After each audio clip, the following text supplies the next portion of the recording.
Well, today is the start of Black History Month, a time to celebrate and remember the achievements by African Americans in this country. And one woman that we honor is Eastern Shore native Harriet Tubman.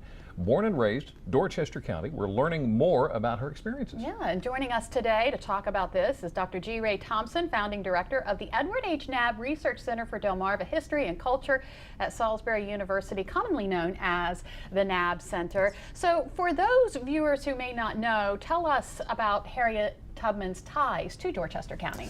Well, Harriet Tubman grew up a slave on a plantation in southern Dorchester County around Madison. She was a member of the Anthony Thompson slave household and lived there until she made her way out of Dorchester County as a part of the Underground Railroad. So you have done a lot of research here. What kind of things are you discovering that's giving us a better understanding of one of the nation's most remarkable freedom fighters? Well, we have a lot of information at the center where people can come and find out more about Harriet Tubman. Tonight's presentation by Kate Larson at the university is going to be a particularly interesting one because she will unravel a lot of new information which even I at this point don't know about. So it's going to be exciting. How about that? Tell us a little bit more about that. That lecture is tonight? The lecture is tonight at the Guerrero University Center in the Wycomico Room, 7 o'clock p.m.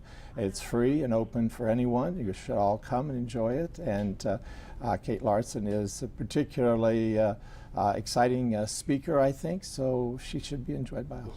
Now, you work and you founded the Knabb Center. Tell us a little bit about that for those who haven't been there. I've been there and I find it fascinating.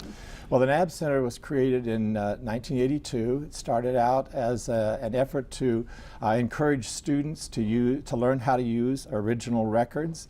And in this case, we have the oldest continuous records in British-speaking America going back to 1632. So we thought, why not have students utilize these original records, learning how to read, to interpret, and to write narratives. And people in the community discovered this. They wanted to be a part of it, so we enlarged it to let people from the community come use the records as well. Yeah, and you're constantly getting more items and more information in that center? We have pretty much outgrown the 18 rooms that we presently have. We have not only records now, but we have also began accepting artifacts. We have 2 galleries in which we do exhibits. This particular semester, our exhibit is Main Street, Salisbury. You ought to come see that. Showing what Salisbury was like from about 1890 to 1925.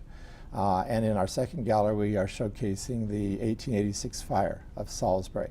Last year at this time, we had an African American exhibit on family and faith, which was one of the most well received of all of our exhibits. Wow. All right. And back to Harriet Tubman for those people who want to learn more. And obviously, you're going to be there, and you say you're going to learn some more as well. That is our hope, that Kate Larson will be able to tell us a lot of new information, which she has discovered in her most recent research. She wrote a book.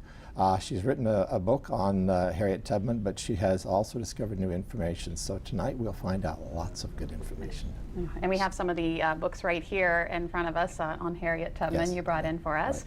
All right, well, if you would like to learn more about Harriet Tubman and tonight's event, all you need to do is go to delmarvalife.com, click on the show tab, and that's where you'll find it. Thank you so much for joining us this morning. Very interesting. Well, here's a look at what's coming up in the news on First at 5 on Fox 21 and later on WBOC News at 6 and 7 in high definition.